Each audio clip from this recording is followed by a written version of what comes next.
Bye bye Venice. Venice ছেড়ে আজ আমরা রোমের উদ্দেশ্যে চলেছি। 9:30টায় আমাদের ভেনেজিয়া সান্তা লুসিয়া স্টেশন থেকে ট্রেন রয়েছে। আমরা এই মুহূর্তে ফেরি করে চলেছি ভেনেজিয়া সান্তা লুসিয়া স্টেশনে এবং সেখান থেকে আমরা ফ্রেকারোসিয়া মানে হাই স্পিড যে ট্রেন সেটা করে যাব রোম। সত্যি সবার মন ভারাক্রান্ত ভেনিস ছেড়ে যেতে হচ্ছে বলে। এই মুহূর্তে দেখুন বাইরে থেকে ভেনিস সান্তা লুসিয়া স্টেশনের দৃশ্য, সামনে গ্র্যান্ড ক্যানাল আপনারা দেখতে পাচ্ছেন। আমাদের সদস্যরা সব এখানেই রয়েছে এবং সবারই মন কিছুটা হলেও ভারাক্রান্ত। দেখুন অরেঞ্জ ক্যাপ পরা তারা আমাদের সব সদস্য, আমরা একসঙ্গে ইউরোপ ঘুরছি। সামনেই সেই সবুজ গম্বুজওয়ালা সান সিমিওনে পিকোলো চার্চ। আপনারা নিশ্চয়ই দেখতে পাচ্ছেন চত্বরটা ভেজা রয়েছে। খানিকক্ষণ আগে এখানে বৃষ্টি হয়েছে এবং এই মুহূর্তে আকাশ মেঘাচ্ছন্ন। এই দুটো দিন যে আমরা ভেনিসে কাটালাম এটা আমাদের স্মৃতিতে অমর হয়ে থাকবে। আমাদের সদস্যদেরকে দেখতে পাচ্ছেন এখানে রয়েছে, সবাই ব্যাগেজ নিয়ে প্রস্তুত। আমরা খানিকক্ষণের মধ্যেই ট্রেন বোর্ড করব। এখানে একটা গুরুত্বপূর্ণ কথা বলে রাখি, আমরা কিন্তু একসাথে ঘুরতে ঘুরতে একটা পরিবার হয়ে উঠেছি। কয়েকদিন আগেও আমরা কেউ কাউকে চিনতাম না, কিন্তু এখন সবাই সবার সঙ্গে এমনভাবে মিশে গেছি যে বলার নয়।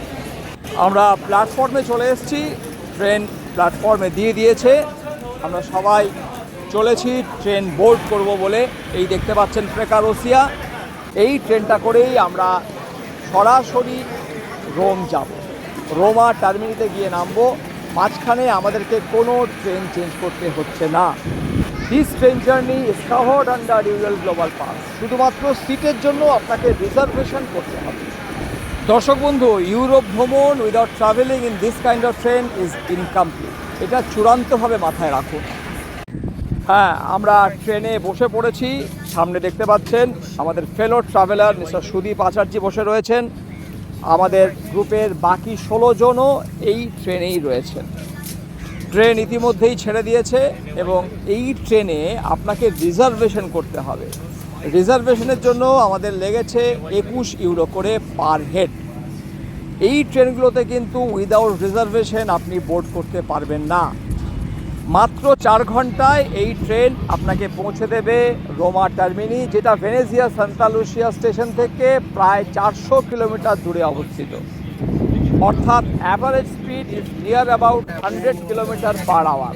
উপরের এই বোর্ডগুলোতে নিরন্তর দেখায় ট্রেনটা এই মুহূর্তে কত স্পিডে চলছে। দর্শক বন্ধু, এই যে জলরাশির পাশ দিয়ে আমাদের ট্রেন ছুটে চলেছে, এই জলরাশি অ্যাড্রিয়াটিক সাগরের জল থেকে তৈরি হওয়া লেগুন। ট্রেন লাইনের দুদিকেই এরকম জলরাশি, আর এই জলরাশির মধ্যে দিয়ে আপনার ট্রেন যখন ছুটে যাবে মনে হবে আপনি যেন জলের উপর দিয়ে ভেসে চলেছেন। এটা একটা অন্য রকমের অভিজ্ঞতা। আমাদের ট্রেন খানিকক্ষণ আগেই ভেনেজিয়া সান্তা লুসিয়া স্টেশন ছেড়েছে এবং পরবর্তী যে স্টেশন মানে ফার্স্ট যেখানে ট্রেনটা দাঁড়াবে সেটা হচ্ছে ভেনিস মায়েস্ত্রে। ট্যুর কোম্পানিগুলোর সঙ্গে যদি আপনি ইউরোপ ঘুরতে আসেন এবং ভেনিস যদি আপনার আইটিনারিতে থাকে, তাহলে লক্ষ্য করে দেখবেন এই ট্যুর কোম্পানিগুলো আপনাদেরকে ভেনিসে না রেখে ভেনিস মায়েস্ত্রেতে রাখে। মনে রাখবেন, ভেনিস মায়েস্ত্রেতে থেকে ভেনিস ঘোরা আর ভাসমান নগরী ভেনিসে থাকার মধ্যে বিস্তর ফারাক রয়েছে। আগামী দিনে আপনাদের মধ্যে যারা ইউরোপ বেড়াতে আসার পরিকল্পনা করছেন, সেটা নিজেই আসুন কিংবা ট্যুর কোম্পানিগুলোর সঙ্গেই আসুন, বিশেষভাবে এই দিকটা মনে রাখবেন যে ভেনিস যদি আপনি আপনার ট্যুর আইটেনিতে রাখছেন তাহলে ভেনিসেই থাকুন, অন্য কোনো জায়গাতে নয়। আমাদের ট্রেন এই মুহূর্তে ভেনিস মায়েস্ত্রে ঢুকছে, আর ভেনিস মায়েস্ত্রে ক্রস করার পরেই অ্যাড্রিয়াটিক সাগরের যে লেগুন আপনারা এই মুহূর্তে দেখছেন সেটা আর দেখা যাবে না। খানিকক্ষণ আগেই আমাদের ট্রেন ভেনিস মায়েস্ত্রে এবং পাদুয়া ক্রস করে গেছে।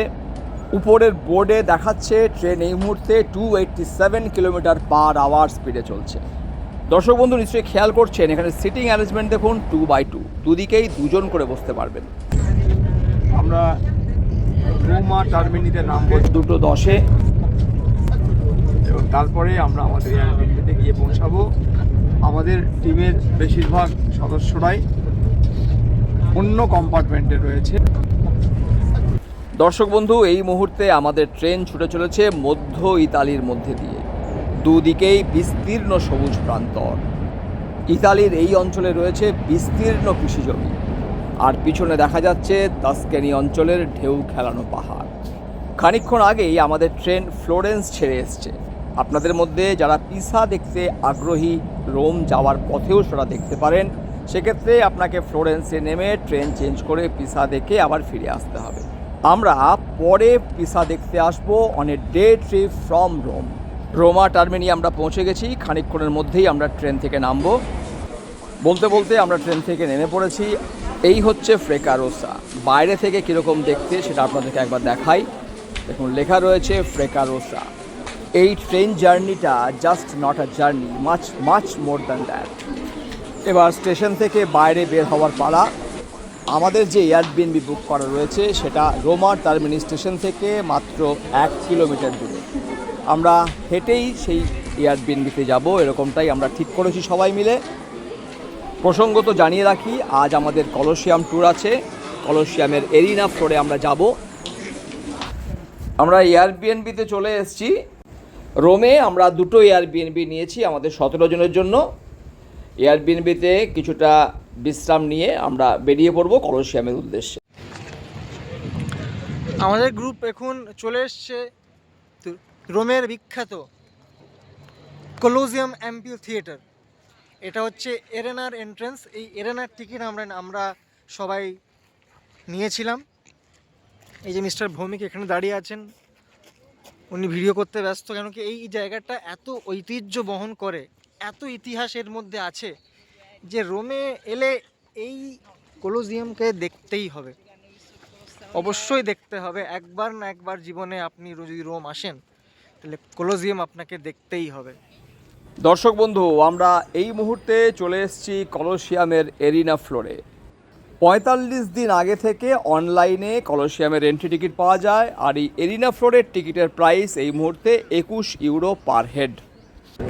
ইতিহাসকে ছুঁয়ে দেখার যে ভালো লাগা, সেটাই কলোসিয়াম না এলে কিন্তু ইনকমপ্লিট।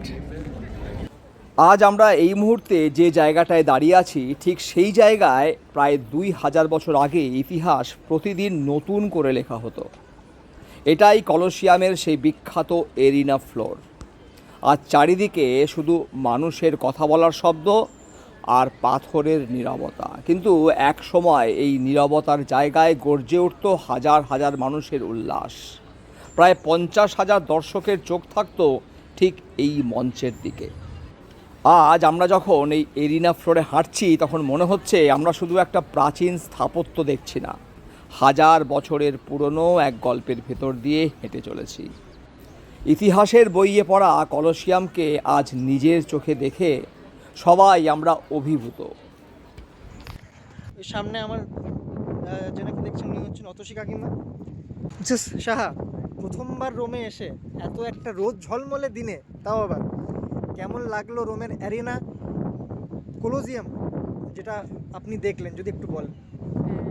ছোটবেলায় ইতিহাসের পাতায় পড়েছি, ছবি দেখেছি, এখন চাক্ষুষ দেখলাম, ভীষণ ভীষণ ভালো লাগছে। যে রোমে যদি আপনারা আসেন তাহলে এই 18 ইউরোজ যে টিকিট, ওটা কিন্তু must to do an activity. আমার সামনে আছেন মিস্টার সাহা। মিস্টার সাহার বাবা, উনি দীর্ঘ বছর ইটালিতে ছিলেন এবং মিস্টার সাহা আমাকে প্রথম থেকে জানিয়েছেন যে উনি কলোজিয়াম এবং রোমের ব্যাপারে অত্যন্ত আগ্রহী। তো কাকু, আজকে 17ই মে, আজকে প্রায় বিকেল 5:30। রোমে কলোজিয়ামে এসে প্রথমবার এসে কেমন লাগছে, কেমন ফিল, যদি একটু বলেন। আমাদের এই ট্রিপটার শেষ পর্যায়ে এসে আমরা এসেছি ইটালির রাজধানী রোমে, যেটা হচ্ছে একটা রোমান সভ্যতা, প্রচুর পুরনো সভ্যতা, তারই একটা নিদর্শন হচ্ছে এই কলেজিয়ামে এসে। এটা তো মানে একটা বড় স্থাপত্য। এই স্থাপত্যটা যে এর কী বলে কতটা গুরুত্বপূর্ণ সেটা বোঝা যায় যে সারা পৃথিবী থেকে লোক এসেছেন এখানে এই কলেজিয়ামের বিভিন্ন যে ধ্বংসাবশেষ বলা যায়, কারণ এটা এখন আমরা যা দেখছি এটা তো 1/3 প্র্যাকটিক্যালি এক্স্যাক্টলি। তাও যেটা আছে সেটা একটা বিশাল ব্যাপার। আর এনারা খুব সুন্দরভাবে এখানে যে অ্যাডমিনিস্ট্রেশন আমি দেখলাম সুন্দরভাবে মেনটেন করছেন, বিভিন্ন দিকের বিভিন্ন গেটে ঢোকাচ্ছেন অল্প অল্প, যে ভেতরে সেই কোলাহল বা জনবহুলতা নেই, অবশ্যই এটা তো রোমে আসার বহুদিন আগেকার ইচ্ছা ছিল। আচ্ছা মিস্টার সাহা, অনেকে যারা আসেন আমাকে জিজ্ঞাসা করেন যে কলোজিয়ামের ভেতরে ঢোকার কোনো মানে হয় না, বাইরে থেকে ছবি নিয়ে বেরিয়ে যাবেন, তো এই না, না। 18 ইউরোজের যে টিকিট, এটা কি আদৌ না, ওয়ার্থ না, ইট? না, না, আমি এটা একমত নই। কারণ হচ্ছে যে বাইরে থেকে এসে হয়তো বাইরের স্ট্রাকচারটা দেখলাম, কিন্তু ভেতরে ঢুকলে যে এর ইতিহাস সেটা তো তবে তো আমরা ইতিহাসে যেটা পড়েছি সেইটা আমরা চাক্ষুষ করতে পারবো যখন ভেতরে ঢুকবো। অতএব আচ্ছা। এখানে 18 ইউরো, 20 ইউরো, 25 ইউরো এটা কোনো নয়, ব্যাপার নয়। আমরা 6,000 8,000 কিলোমিটার দূর থেকে এসেছি একটা স্থাপত্য দেখবে বলে, তার ভেতরে না ঢুকলে মানে আমি বলবো মিনিংলেস। বেশ, এখানে এসেছি, এখানে ভিতরের যে নিদর্শন আছে সেই নিদর্শনটা দেখলে তবে এখানকার যে অ্যাক্টিভিটিটা একসময় হতো সেটা বোঝা যাবে, না হলে কিন্তু বাইরে থেকে বোঝা যাবে। অতএব আমি সবাইকে রেকমেন্ড করব যে আপনারা অবশ্যই ভেতরে ঢুকে পুরো চাক্ষুষ করুন, একটা এরিনাতে অন্তত ঢুকুন। দর্শক বন্ধু, আপনারা শুনলেন মিস্টার শাহার মুখ থেকেই যে 18 ইউরোজের যে টিকিটটা আছে, যেটা এরেনার এন্ট্রান্সের টিকিটের দাম, সেটা worth it, definitely worth it. আমার সামনে দাঁড়িয়ে আছেন Mrs Pal. The dress is very attractive and it matches with the vibe of Rome. So অসুমি ম্যাডামকে আমি বলবো যে জীবনে প্রথমবার রোমে এসে কলোজিয়ামে ঢুকে অ্যারেনা চত্বরটা দেখে কেমন ফিল হলো, and how was the experience till now? Experience তো মানে কি বলবো, মানে ইতিহাস, একটা ইতিহাস 2000 বছর আগের কি ঘটনা এখানে ঘটেছিল সেটা চাক্ষুষ দেখা, এটা একটা ফিলিংস। কিভাবে ওনারা এখানকার রাজাই তো ছিলেন না, ওই যে হ্যাঁ। হ্যাঁ, তো উনি যেভাবে মানে স্লেভসদেরকে নিয়ে একটা খেলা মত্ত ছিলেন, সেটা আমরা চাক্ষুষ দেখলাম। সেটা দেখে তারপর শুনলাম যে জন্তু জানোয়াররা এখানে প্রায় 900 মতন 9,000 জন্তু জানোয়ার মারা গেছে এখানে এটার ভেতরে। তো এটা একটা অন্যরকম ফিলিংস তো বটেই, কিন্তু it's a 7 wonders of the world. একদম। একটা অন্যরকম ফিলিংস। কালকে আমরা আরেকটা ওয়ান্ডার অফ দ্য ওয়ার্ল্ড দেখবো। আর এটার অ্যাম্বিয়েন্সটা ইটস বিউটিফুল। হ্যাঁ।